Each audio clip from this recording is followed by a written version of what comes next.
Pemirsa, berjumpa lagi dengan kami dari Cipta Kreasi TV.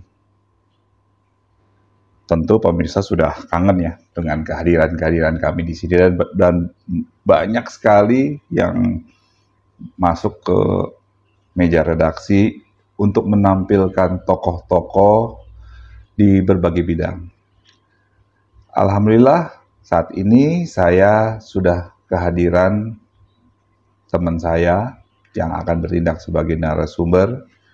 Beliau itu bisa kita sebut pakar di bidang perpajakan nasional.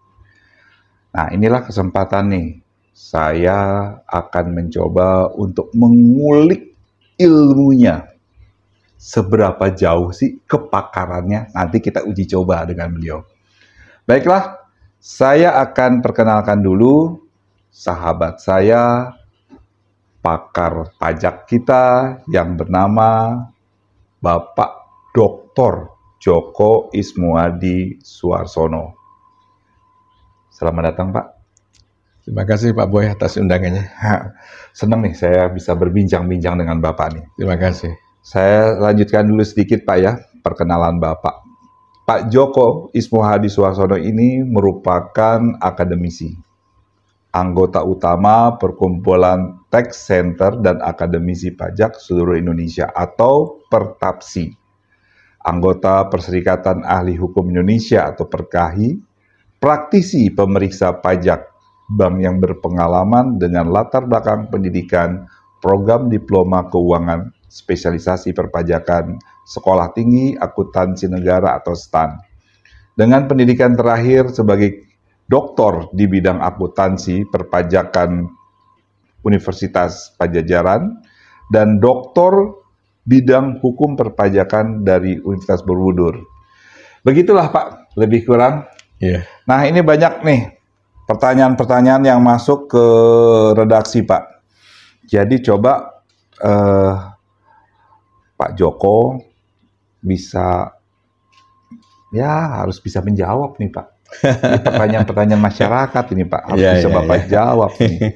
Baiklah, kita menginjak dulu nih pertanyaan masyarakat nih.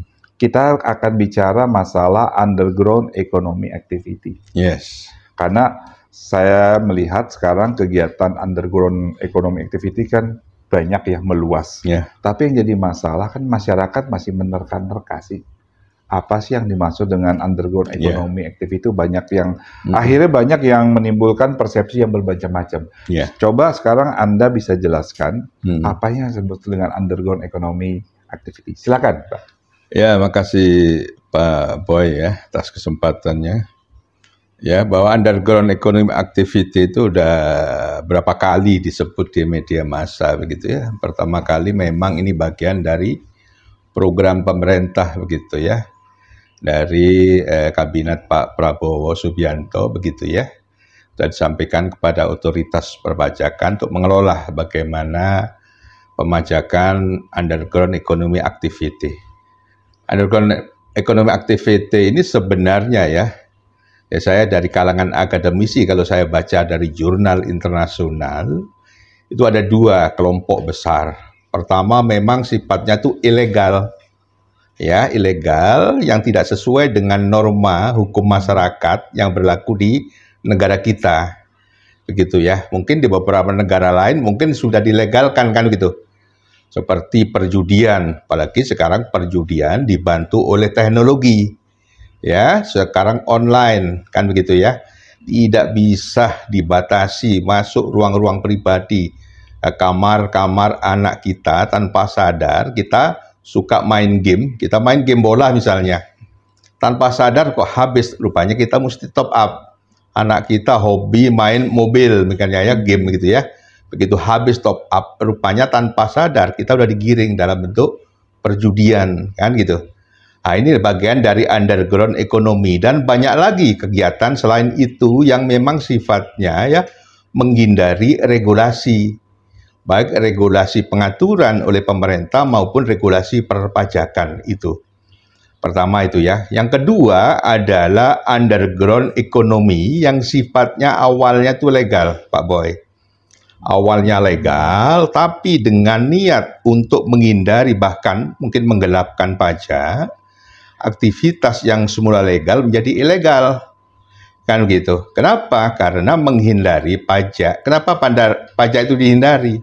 Emang nggak nyaman kan? Sesuatu yang nggak nyaman pasti dihindari. Bagaimana modusnya? Nah, ini Pak Boy. Modusnya adalah bagaimana menghindari pajak. Ini dilakukan oleh perusahaan-perusahaan korporasi besar. Sejarahnya begini Pak Boy. Kenapa saya dikatakan kuliah lagi di program doktoral ilmu akuntansi Universitas Padjadjaran? Itu karena apa? Kegelisahan saya sekian puluh tahun kerja ya di Direktorat Jenderal Pajak begitu ya. Kok banyak juga ya perusahaan ini rugi, ketemu lagi sama WP yang bersangkutan sekian puluh tahun tidak bangkrut. Berarti dalam benak saya there is something wrong, mesti harus saya cari ilmunya kan begitu. Akhirnya saya kuliah lagi Pak Boy kan begitu. Kuliah saya di Universitas Padjadjaran, belajar saya. Kalau program doktoral kan diajarin bagaimana menyusun jurnal internasional. Yang bertaraf internasional, Scopus kan begitu ya. Betul. Namanya kita belajar mesti buat kesalahan dulu kan begitu ya. Rupanya jurnal saya sudah saya submit, saya serahkan kepada profesor saya, dikomentari. Ini seperti buku. Ya sudah, saya bikin buku saja. Ya, saya bikin buku, saya kasih nama Tax Accounting Equation. Awalnya saya kasih nama Tax Accounting Equation, Early Detection, Tax Avoidance, and Reimbursement. Yang artinya ini adalah alat yang saya gunakan untuk deteksi dini. Bagaimana taxpayer, wajib pajak itu bisa kita deteksi lebih dini, supaya tidak keterusan untuk menghindari atau menggelapkan pajak, kan begitu. Rumus saya sebenarnya itu saya adopsi dari Basic Accounting Equation oleh Bapak Akuntansi Modern, Double Entry Bookkeeping, Luca Pacioli. Ini seorang ahli matematikawan dari Italia, zaman Renaissance. Rumusnya itu berlaku seluruh dunia. Aset yang kita miliki untuk usaha itu dibiayai dari mana? Ada dua pembiayaan, yaitu modal sendiri dan dari pinjaman. Makanya aset sama dengan liabilitas plus ekuitas. Artinya aset yang nantinya mendrive penghasilan itu Pak Boy, itu dibiayai dengan modal sendiri dan hutang, kan begitu. Dari situ saya kembangkan, saya cari jurnalnya gitu ya. Belum ketemu, akhirnya ketemu nggak jauh Pak Boy.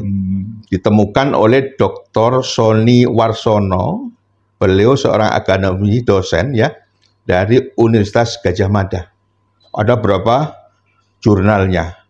Beliau membuat equation, istilah persamaan baru namanya expanding accounting equation. Jadi dari situ menurut pendapat beliau bahwa aset sama dengan liabilitas plus ekuitas itu barang statis, harus digerakkan supaya mendrive penghasilan. Sehingga rumus itu dikembangkan, ditambahlah kalau ada penghasilan revenue, dan keniscayaan kalau mencari penghasilan itu harus keluar biaya. Sehingga dikeluarkan namanya expense, baik variable cost maupun fixed cost. Kalau memang ada untung nanti dibagikan dividen, kan begitu korporasi, kan begitu ya.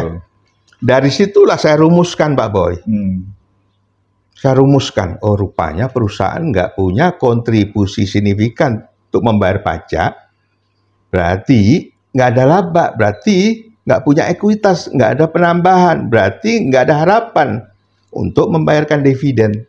Sehingga rumusnya itu saya ubah, saya nolin itu dua, sehingga ketemu rumus Tax Accounting Equation yang sekarang udah sering saya publish. Itu persamaannya revenue dikurangi expense sama dengan liabilitas plus ekuitas. Aset kurangi liabilitas. Artinya apa? Rupanya di situ saya menggambarkan, menemukan bahwa oh selama ini hubungan antara laba rugi dengan neraca. Oh selama ini rupanya berusaha untuk mengembangkan balance sheet neraca, tapi laba rugi profit and loss nggak tumbuh. Kan gitu. Nah, dari situ, oh rupanya begini ya. Nah, itu saya kembangkan lagi rumusnya dengan menggunakan logika matematika. Saya senang matematika dari dulu, Pak Boy. Karena sejarahnya saya background-nya itu seorang A1 Paspal dulu. Pernah kuliah di teknik kimia sama di teknik elektro. Tapi sekarang saya kesasar masuk ke akuntansi.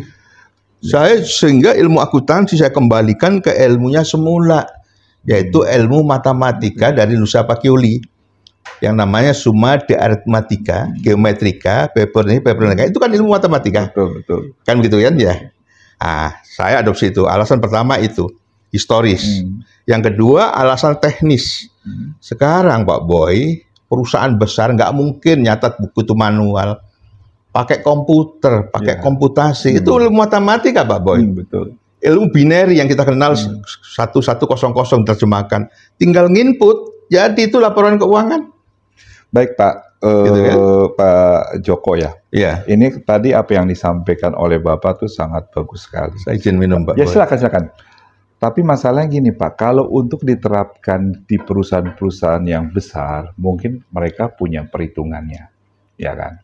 Nah, ini bagaimana, kan kita kan sekarang pemerintah kan bergiat untuk mengumpulkan pajak sebanyak mungkin dari masyarakat guna menunjang pembangunan nasional. Nah, sasaran utama kalau untuk pengusaha besar tadi yang Bapak sampaikan itu sudah tercapai lah. Karena di perusahaan besar itu bisa meng-hire orang-orang pinter, ya kan, untuk mengisi pajak, untuk membayar hak dan kewajiban daripada pajaknya sudah ada. Tapi yang jadi pertanyaan, Pak, ini kembali lagi ke masalah underground ekonomi, Pak. Kalau untuk yang pengusaha kecil UMKM itu bagaimana targetnya? Apakah harus dengan sekelumit itu hitungan-hitungannya? Silakan, Pak. Ya. Underground economy activity ini meliputi juga untuk yang informal sektor, kan begitu ya. Informal sektor sudah digarap oleh government, yaitu dengan memberikan insentif dalam bentuk kemudahan. Makanya kita kenal UMKM itu kenakan pajak hanya 0,5%. Nah, itu cara perhitungannya gimana? Kadang-kadang kalau yang nggak mengerti itu. Iya, 0,25% itu dikenakan dari bruto berapa penjualannya. Artinya apa? Dikasih insentif supaya nggak punya beban administrasi. Terlalu rumit penghitungannya. Pertama itu. Betul. Kedua, sudah. Ini nggak perlu dipertanggungjawabkan terlalu rumit. Makanya dikenakan pajak namanya pinal. Artinya pinal ini begini Pak Boy. Pinal itu nggak perlu lagi dilaporkan, hanya dilampirkan saja. Saya kena pajak pinal. Begitu ya, nggak perlu disusun lagi, melakukan perhitungan. Itu namanya Pak Pinal. Sebenarnya sektor itu sudah dilakukan. Kemarin kan sempat rame mau tidak diberlakukan karena masa pembinaannya udah selesai. Namun rupanya kan dibutuhkan kan untuk apa? Kemudahan oleh para wajib pajak yang belum mampu menyelenggarakan pembukuan kan gitu ya. Nah itu. Untuk yang sektor underground ini bisa dilakukan oleh informal karena tidak kemengertian gitu ya. Tapi dilakukan oleh korporasi besar itu dengan cara sadar. Makanya saya bilang harus menggunakan alat saya. Tax accounting equation itu Pak Boy, kelebihannya apa? Kelebihannya begini. Itu rumus itu, saya teruskan tadi rumusnya, bahwa revenue itu negatif liabilitas. Artinya revenue itu penghasilan itu berbanding terbalik dengan hutang. Contoh begini saja, kasih gambaran paling gampang dalam praktek hidupnya ya. Saya punya ATM. Ya, ATM itu bisa saya gunakan untuk belanja. Apa syaratnya? Syaratnya harus ada saldo, kan gitu. Tapi begitu saya nggak punya duit, tapi untuk belanja itu nggak bisa saya tunda, misalnya untuk beli susu anak, saya pakai kartu kredit, betul nggak? Betul. Itu realitas kan? Masalahnya kartu kredit itu bukan alat berhutang, itu adalah alat untuk membayar kan gitu. Menunda pembayaran. Menunda pembayaran. Begitu jatuh tempo harus kita bayar. Masalahnya nggak cukup untuk membayar itu, otomatis Pak Boy saya pinjam duitnya. Oh ya Pak Joko berapa? Itu sesuai dengan 10 juta. Dibayarlah Pak Boy. Begitu saya ada uang, misalnya ya dari acara di luar yang salah ya. podcast atau apa, misalnya saya dibayar, saya bayarlah kembali. Sudah Pak Boy, nggak usah dibayar saya, karena saya punya utang sama Pak Boy. Oh. Maksud saya begitu. Jadi penghasilan seperti ini luput dari pemajakan. Karena apa? Karena awalnya itu saya catat sebagai saya utang Pak Boy. Langsung saya offset aja Pak Boy. Selesai. Nah ini satu lagi pertanyaan dari masyarakat juga nih. Ini seberapa besar sih potensinya underground ini? Karena terus terang aja kan, kalau melihat dari judulnya ini kan masih banyak yang awam ya. Yang awam, betul. Nah, tapi kalau kita lihat sekarang menurut Anda sebagai pakar di bidang perpajakan, ini potensi loss-nya atau potensi seberapa besar? Apakah begitu rawannya? Gitu? Ya, untuk underground ekonomi memang ini kan suatu kegiatan aktivitas ekonomi yang nggak tercatat, kan gitu, termasuk oleh regulasi pemerintah, oleh regulasi Direktorat Jenderal Pajak yang punya hak untuk memajaki, kan gitu ya. Sekarang potensi seberapa besar? Logika berpikir saya begini, ini adalah suatu fenomena gunung es. Iceberg fenomena. Jadi kalau kita punya es batu, kita taruh di air, di akuarium, kita lihat berapa banyak tenggelamnya. Betul. Apakah separuhnya? Apa 2/3-nya? Itulah potensi underground ekonomi. Jadi kalau gini, yang pertama kali apa regulasinya yang kurang? Atau, mohon maaf ya, pemirsa, mohon maaf nih pemirsa, apa akal-akalan masyarakat? Begini ya, potensinya besar kalau hasil riset ya, bisa antara 15 sampai 40% dari PDB kita. Besar itu Pak Boy. Bukan akal-akalan kalau masyarakat kecil ketidaktahuan. Oh, karena ketidaktahuan. Iya, dia nggak mau repot, nggak mau ribet, gitu kan? Tapi justru pengusaha besar bisa. Memang kesengajaan. How to conceal, bagaimana dia menyembunyikan penghasilannya dengan cara mengakui penghasilan itu bukan dari penjualan, dari sales. Contoh begini paling gampang ya, kalau saya seorang akuntan, saya punya uang, saya catat kas pada pinjaman pencairan hutang bank. Apa persepsi uang yang saya terima? Apa pengertiannya? Itu bukan objek karena dari pinjaman bank. Tapi kalau saya catat bahwa uang kas itu, kas pada, kan begitu penjuralannya. Kalau bicara akuntansi, kas pada penjualan, jelas. Terang benderang, itu objek. Bagaimana cara mencatat seperti tadi? Itu ada namanya, yaitu namanya akun-akun sementara kalau di akuntansi ini Pak Boy ya, clearing account itu. Makanya saya udah pelajarin itu. Sehingga saya menemukan alat take accounting equation itu bisa digunakan untuk mengelola underground economic activity. Saya hakul yakin itu. Kenapa? Karena sudah saya praktekkan Pak Boy. Saya kan auditor negara. Udah saya praktekkan dan itu berhasil. Nah ini satu lagi nih, kalau bicara tool ya atau alat, alatnya apa berupa semacam software? Karena sekarang zaman sekarang udah zaman teknologi ya. Jadi software masalah perpajakan sudah banyak dijual. Nah itu kan kalau misalnya kita membuat software itu kan artinya kita sudah adakan pengamanan jangan sampai losis ya. Negara jangan sampai kecolongan gitu ya. Itu bagaimana tuh? Apakah berupa alat yang sifatnya software jadi Anda memasukkan angka-angka itu atau ada formula lainnya? Ya, ini sebenarnya awalnya rumus ini kita sebut suatu framework gitu ya. Nanti bisa oleh otoritas itu dibuat suatu alat saja sehingga nanti di sistem kita, sistem otoritas pajak itu tinggal colok aja. Nanti nyusun sendiri itu. Nanti dari itu, dari alat itu rupanya ada disparitas, ada diskrepensi, ada gap antara misalnya penjualan yang dilaporkan dengan alat yang kita gunakan. Begitu ada disparitas, ada selisih, berarti situ udah alarm kita nyala. Ini butuh pendalaman nih. Ini makanya saya sebut sebagai deteksi dini. Alarm nyala, toet gitu kan. Ya, betul. Wah ini ada sesuatu ini. Kan begitu kan? Ini ya kembali ke tadi. sejarahnya, kenapa sih perusahaan ini rugi tapi kok nggak bangkrut, kira-kira begitu kan? Berarti there is something wrong, ada sesuatu yang disembunyikan kan begitu. Nah, ya, sekarang kejujuran menjadi mahal memang Pak Boy. Gitu. Iya, kalau sekarang gini nih, kalau dari kan hasil ini pembicaraan kita sangat menarik sekali ya, udah menghangat nih ceritanya.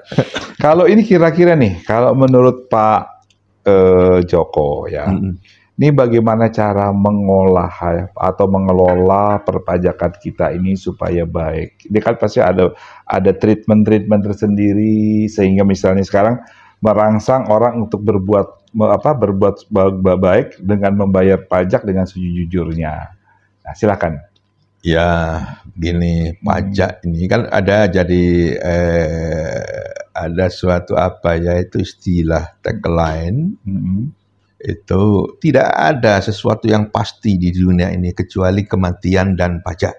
Katanya begitu kan, ekstrim begitu kan. Serem sekali itu. Iya. Kan mati itu kan pasti. Rupanya pajak itu menjadi pasti, hanya masalah waktu kalau kita sembunyi-sembunyi. Ya, artinya apa? Artinya pertama ini memang kerja nggak sehari 2 hari, melibatkan berapa generasi. Jadi artinya sudah mulailah bahwa pemahaman pajak itu disampaikan di pendidikan dasar sekolah-sekolah. Kenapa? Karena pajak itu digunakan untuk kepentingan umum. Kita mengambil dari sektor privat ke sektor publik. Digunakan untuk apa? Untuk bayar gaji tentara, gaji polisi, gaji guru, subsidi minyak. Semua kalau nggak kita lakukan. Kan begitu. Nah, itu artinya apa? Ya memang dari pajak kan gitu. Pertama itu. Kedua, ya sudah kita harus mengerti generasi berikutnya itu harus keniscayaan bahwa pajak itu memang janganlah dihindari begitulah. Meskipun mungkin suatu saat dengan kecerdikan bisa juga dia menghindari. Karena antara menghindar dan menggelapkan itu beda Pak Boy. Tapi bedanya sangat tipis. Saya mungkin karena pendidikannya mungkin program doktoral mampu melakukan penghindaran. Tapi secara etikal itu nggak bisa diterima. Semangatnya apa? Semangatnya ngambil uang dari sektor privat, serahkan ke negara untuk diurus, untuk kepentingan publik kan begitu. Ya kan? Dengan berbagai macam cara, sehingga saya menghindari ada celah-celah hukum kan gitu. Nah ini saya sampaikan supaya nggak lupa. Ini berkat saya kuliah di program doktoral Universitas Borobudur. Sehingga saya mampu diberikan kemampuan untuk membaca celah hukum, Pak Boy. Saya combine dengan ilmu akuntansi saya. Ya. Sehingga saya temukan, tadi rumus saya itu adalah revenue secara matematika sama dengan expense sama dengan aset dikurangi liabilitas. Itu kalau saya narasikan, revenue itu penghasilan ya. Ya, saya kembalikan ke pemahaman pasal 4 ayat 1. Penghasilan itu objek pajak kan penghasilan. Ya, tambahan kemampuan ekonomis yang diterima cash basis. Diperoleh belum diterima, tapi nanti akan diterima. Dari Indonesia atau dari luar Indonesia, worldwide income. Kita nggak memandang sumber dari mana, dari Indonesia, dari luar Indonesia. Ya, yang dapat digunakan apa? Untuk konsumsi, berarti expand. Tadi rumus saya masuk kan? Betul. Dan digunakan untuk apa? Menambah kekayaan. Berarti apa Pak Boy? Aset rumus saya. Ya, bisa digunakan untuk menambah kekayaan, wajib pajak. Ditutup dengan suatu frase yang hebat, dengan nama dan dalam bentuk apapun. Ini namanya substance over form doctrine. Kita nggak terlalu penting bungkus legalnya, yang penting isinya gitu kan. Nah itu namanya kita mengutamakan substansi isi daripada bentuknya. Nah ini rumus ini, pasal 4 ayat 1 tadi, saya tambahin dengan rumus saya accounting equation. Bisa digunakan apa untuk penghasilannya? Untuk melunasi hutang, mengurangi hutang. Narasi saya pertama kali, saya berhutang Pak Boy, kartu kredit saya. Begitu saya ada acara ini, misalnya berbayar, saya ada dibayar. Pak Boy nggak usah dibayar, kan saya punya hutang. Bagaimana? di clearing aja, di net off. Oh, gitu ya. Nah itu, makanya saya ke otoritas itu ada celah hukum gitu ya. Nah inilah ya apa ya, ya berkah dari kita berkuliah begitu kan. Ya. Ya, jadi yang sebelumnya mungkin kita nggak terlalu tajam memandang frase di pasal 4 ayat 1 Undang-Undang PPH itu. Undang-Undang Pajak Penghasilan saya kombinasikan dengan ilmu akuntansi, saya ketemu. Oh ini, berarti ini yang sebut tax accounting equation. Makanya inilah alat yang memang saya nanti akan saya propose kepada government, kepada pemerintah, ini Pak alatnya Pak. Kalau Bapak mau menggali potensi underground economic activity. Artinya apa? Artinya kan begini. Ya. Masyarakat kita ini yang lucu-lucu Pak Boy. Lebih besar pasak daripada tiang, betul nggak? Betul, betul. Wih, orang itu gaya hidupnya seperti ini. Betul. Wih, sekarang mobilnya ganti-ganti, kaya. Tapi nggak pernah ceritakan dari mana semua itu. Makanya dengan alat saya bisa tercapture. Pasti nanti akan dijawab, oh dari pinjaman Pak. Oh ya iya, sesuai dengan rumus saya. Ini kan banyak yang saya tidak menyebutkan sekelompok orang atau gimana ya. Kan sekarang kita lihat nih. Banyak kan orang lihat memamerkan kekayaan. Iya. Kan? Itu kalau menurut saya sih ya itu sah-sah saja. Sah-sah saja, Pak Boy. Ya. Tapi begitu kita lihat, misalnya kemampuan seseorang kita bisa ukur. Kalau apalagi dia seorang pegawai ya, kan udah terukur dari gajinya, pendapatan dan sebagainya. Tiba-tiba dengan pola hidupnya yang mewah. Ya. Nah itu bagaimana tuh nanti caranya kita mengukur? Ini juga terus terang aja, ini ada pertanyaan masyarakat masuk ke saya nih. Sekarang apa sih yang potensi pajak selain underground? Ini kita bisa melihat dari lifestyle seseorang itu. Potensinya apa tuh yang dari pajak selain itu? Silakan. Ya begini.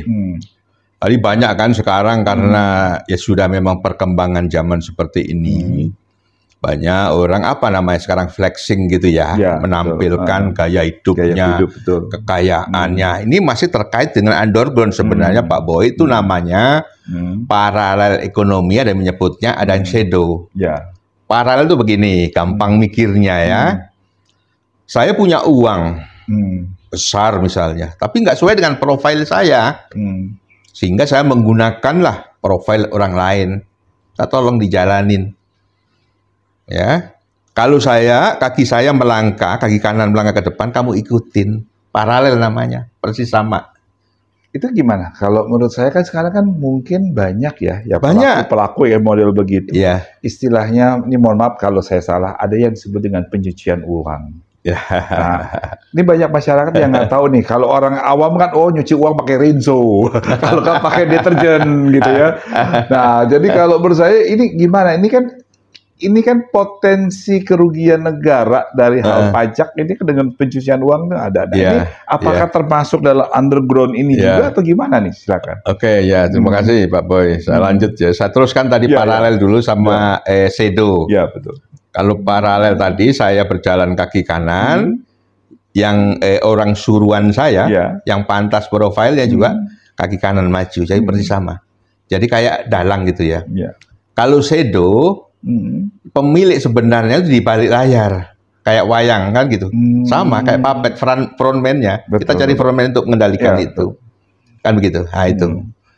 Sedangkan untuk potensi-potensi lain, memang ini apa ya? Boleh dikata sesuai ini pertanyaan ini dengan waktu saya kuliah di program doktoral ilmu hukum.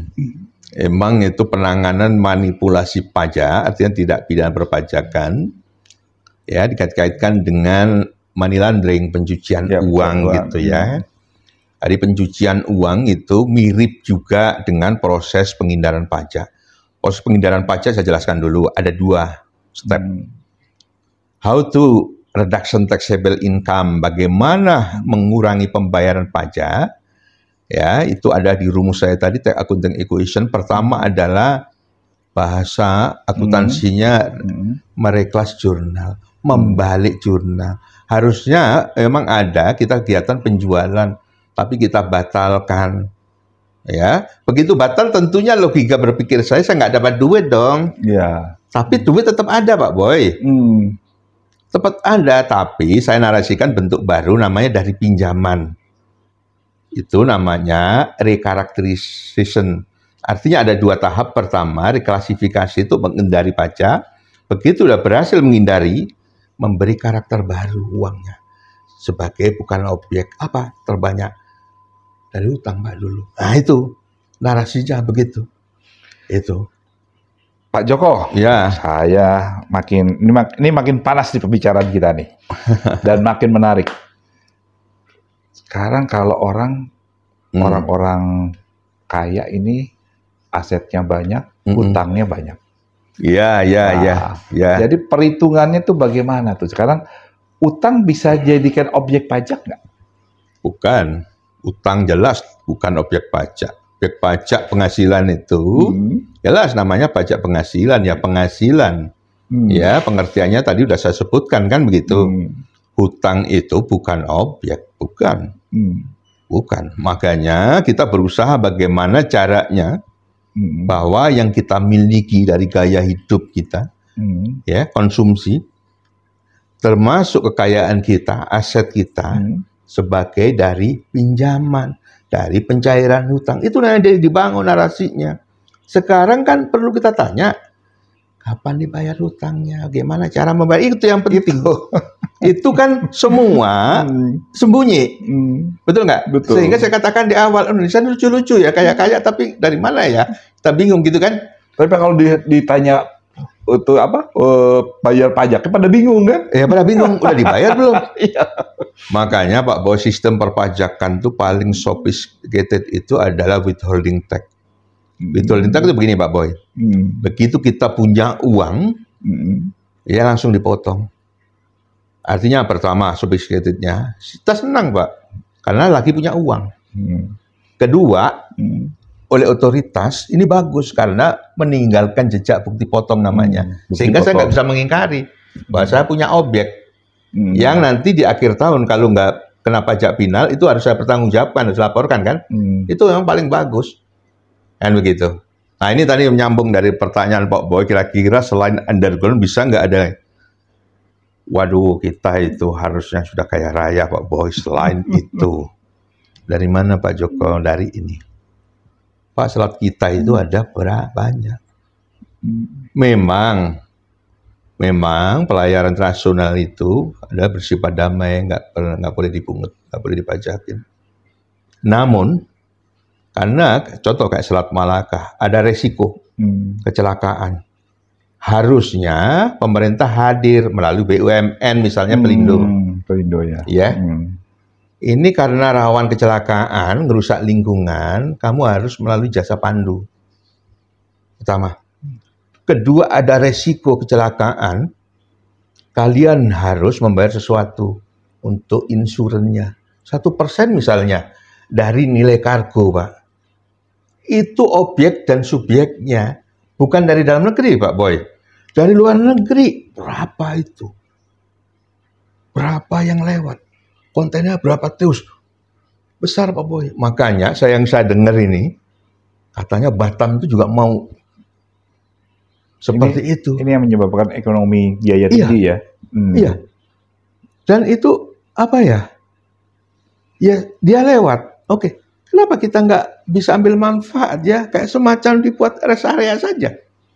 Ya. Betul nggak? Nih, satu Pak. Nih banyak pertanyaan masyarakat yang juga, kok udah bayar pajak double-double ya? Contohnya kita ambil contoh gini yang paling gampang. Kita sudah bayar pajak.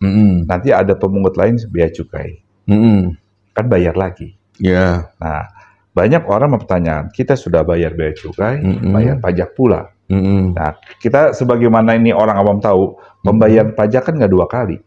Ya. Kalau sudah dipungut oleh satu institusi, ya sudah selesai. Sudah selesai. Ya kan? Kenapa harus ada bea cukai lagi? Nah, ini bagaimana nih Bapak bisa menjelaskan kepada masyarakat fungsi-fungsinya apa, keuntungannya apa? Karena masyarakat banyak, dia bingung kan kalau misalnya kita contoh nih, kita pulang dari luar negeri ya, kita udah bayar pajak semuanya udah bayar, kita pembelian apa. Begitu masuk ke dalam negeri ada pos bea cukai lagi, harus membayar lagi.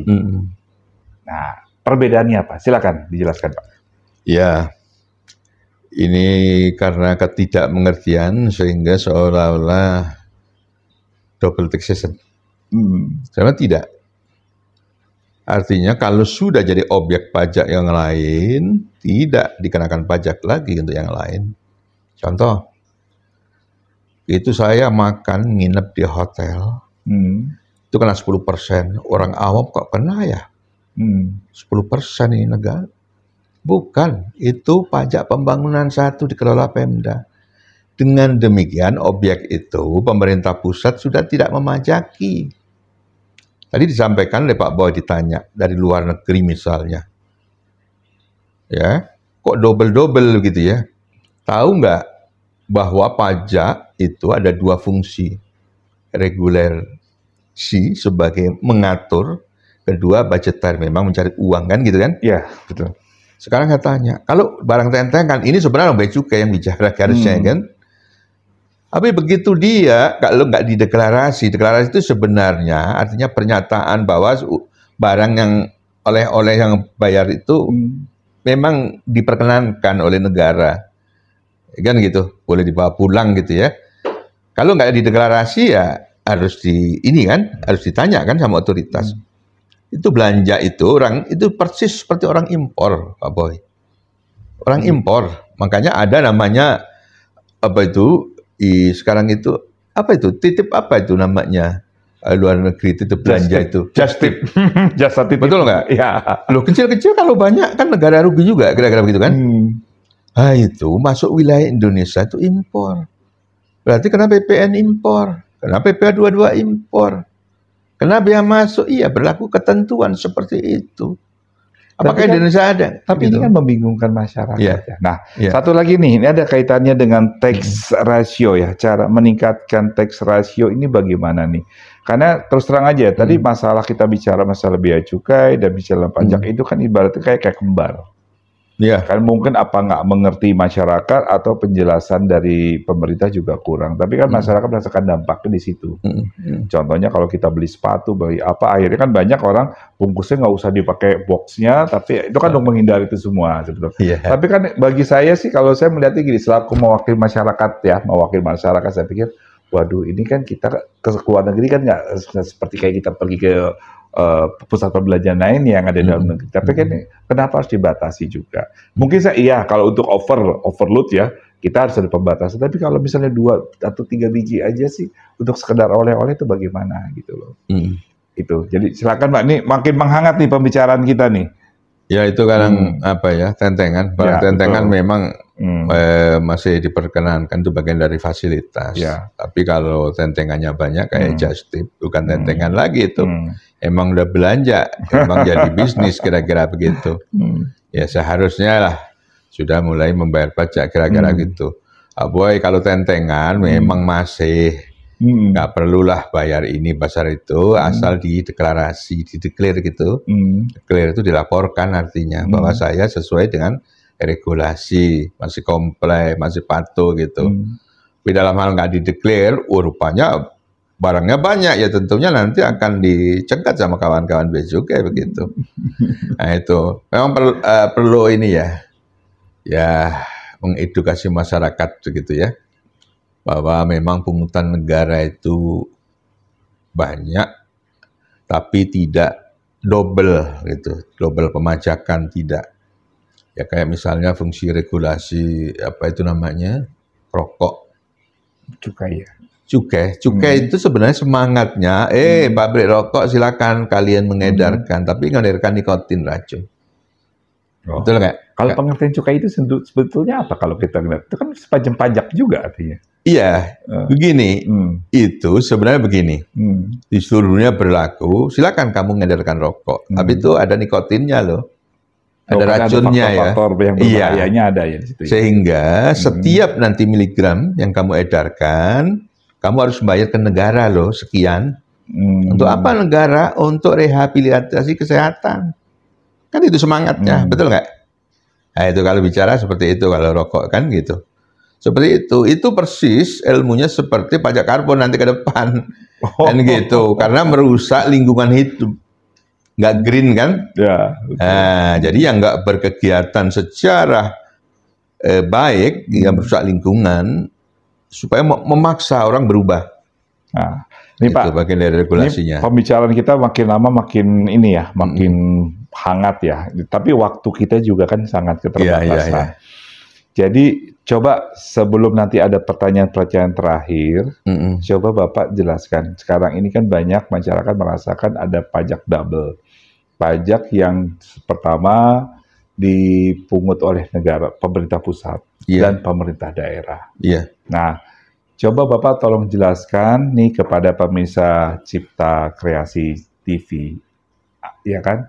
Apa sih kewenangan pemerintah pusat dalam memungut perpajakan dengan pemerintah daerah? Jangan sampai ada perpresi, kan saya udah bayar pajak ini, kenapa Pemda ngikut juga? Iya. Bahkan judulnya mirip-mirip gitu loh. Iya. Nah ini gimana Pak? Iya. Ini pernyataan seorang pakar ini sangat dinantikan nih oleh pemirsa. Silakan. Ya, sejarah pajak waktu Indonesia Merdeka diusulkan di BPUPKI oleh Pak Rajiman. Harus berdasarkan undang-undang pajak itu. Oke, karena kita memungut dana dari masyarakat gitu kan. Ya, itulah sejarah dari pajak gitu ya. Itu kita pungut.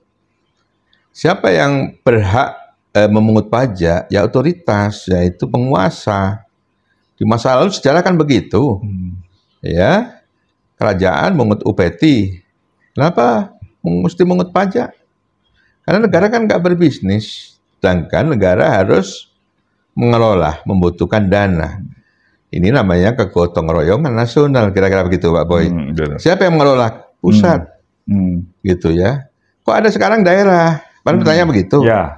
Ingin nggak pajak kendaraan bermotor? Itu dulu pajak pusat Pak Boy. Oh gitu ya. Sekarang pengelolaannya diserahkan Ke daerah. ke daerah di Samsat itu, betul nggak? Ya. Nah itu sekarang apalagi PBB, pajak bumi bangunan dulu dikelola pusat. Sekarang sektor pedesaan perkotaan dikelola oleh Pemda. PPHTP, biaya perolehan hak atas tanah dan atau bangunan dulu dikelola pusat. Sekarang diserahkan ke Pemda. Berapa persen tuh porsi pemerintah pusat sama pemerintah daerah dalam untuk memungut pajak pada masyarakat? Saya rasa masih terbesar itu kewenangan masih ada di pemerintah pusat, Pak Boy. Ya terbukti memang begini ya, hasil pajak nanti ada DAU, ada DAK itu. Ya meskipun ada otonomi daerah kan, ya hasil pajak itu tetap aja akan dikembalikan kepada pemerintah daerah. Soalnya kayak PPh pasal 21 itu. Itu jelas, makanya nanti hasilnya itu, ini pungutan dari wilayah mana? Itu Pemda itu tahu juga gitu lah, karena memang nanti hasilnya diserahkan kepada Pemda. Jadi nggak ada dualisme, tidak ada. Jadi tetap ini sebenarnya kewenangan pusat hanya kewenangan pemungutannya, artinya administrasi serahkan ke siapa? Kan begitu ya. Betul. Kalau sudah diserahkan ke pemerintah daerah, pemerintah pusat sudah nggak hadir. Bukan juga sebaliknya. Jadi nggak ada dualisme, double pemajakan, nggak ada gitu ya. Makanya ya ke depan begini ya pesan saya untuk generasi. Kalau saya kan generasi kolonial ini. Oh iya. Sekarang generasi milenial kan begitu ya. Ya sekarang semua media sosial pakai gadget begitu ya. Ya itulah memang kesempatan untuk mengedukasi, mengadvokasi generasi yang akan datang. Keniscayaan, ya kita harus komplain membayar pajak dengan baik. Karena apa? Karena nggak bisa dihindari. Karena pasti tadi, yang pasti mati dan pajak tadi. Betul. Karena memang ini pajak ini kan darah dari negara ini. Bayangin kalau suatu badan nggak ada negara mati, nggak bisa berkegiatan gitu Pak Boy. Baiklah Pak Joko, ini ada 2 pertanyaan lagi nih masyarakat tadi dijawab dengan singkat-singkat aja Pak. Iya. Mengingat waktu kita. Di sini ada pertanyaan masyarakat masuk ke redaksi. Menurut pendapat Anda, seberapa jauh sih yang dikhawatirkan dari underground economy activity? Silakan Pak. Ya. Singkat-singkat aja Pak. Oke, ya makasih. Underground economy activity itu sebenarnya akibat dari transaksi tunai. Ya. Nanti harus dibatasi, dibuat regulasi. Seluruh transaksi itu tercatat. Ya, tercatat. Sekarang transaksi tunai misalnya dibatasi maksimal 1 juta. Akan tercatat, Pak. Ya, apalagi sekarang banyak payment gateway. GoPay, kalau macam itu tercatat. Bagaimana pemajakannya gampang. Yang punya platform aja untuk memungut nanti kalau memang itu ada objek pajaknya gitu ya. Ya, jadi ya kita tinggal ini kok, tinggal buat aturan main kira-kira apa ya, ya supaya masyarakat memahami lah bahwa memang itu kewajiban yang memang nggak bisa dihindari, itu kan. Terus yang kedua nih Pak, dari pertanyaan dari masyarakat nih, bagaimana cara, ini pertanyaan terakhir Pak ya, yaitu bagaimana cara mengamankannya itu, bagaimana itu? Underground tadi? Iya, cara mengamankan supaya tidak terjadi losing atau gimana gitu, cara mengamankan ini. Iya, pajak itu sebenarnya mengikuti kegiatan dari masyarakat. Underground itu begini, kalau nggak terregulasi itu memang sangat berbahaya. Karena begini ya, underground itu bagian dari suatu darah yang menuju tindak kriminalitas, Pak. Tadi yang nggak legal itu, karena pajak itu kan nggak ngeliat sumber dari mana, yang penting nggak melanggar pidana pajaknya kan. Nah itu harusnya ya nanti diregulasi lah ini, karena ya intinya orang bisnis nyari uang paling gampang itu follow the money, ikutin aja duitnya kan, ini dari mana dan mengalir kemana, kan gitu kan? Ya. Ya Maha Kuasa aja nanya 2 pertanyaan, dari mana kau peroleh uangmu dan kemana kau belanjakan, karena begitu, ya kan gitu. Jadi menurut saya ke depan, ya memang kita dorong lah government, pemerintah harus segera itu membuat aturan bahwa transaksi itu semua dibatasi, transaksi tunai itu. Ini akibat dari transaksi tunai, terus terang aja.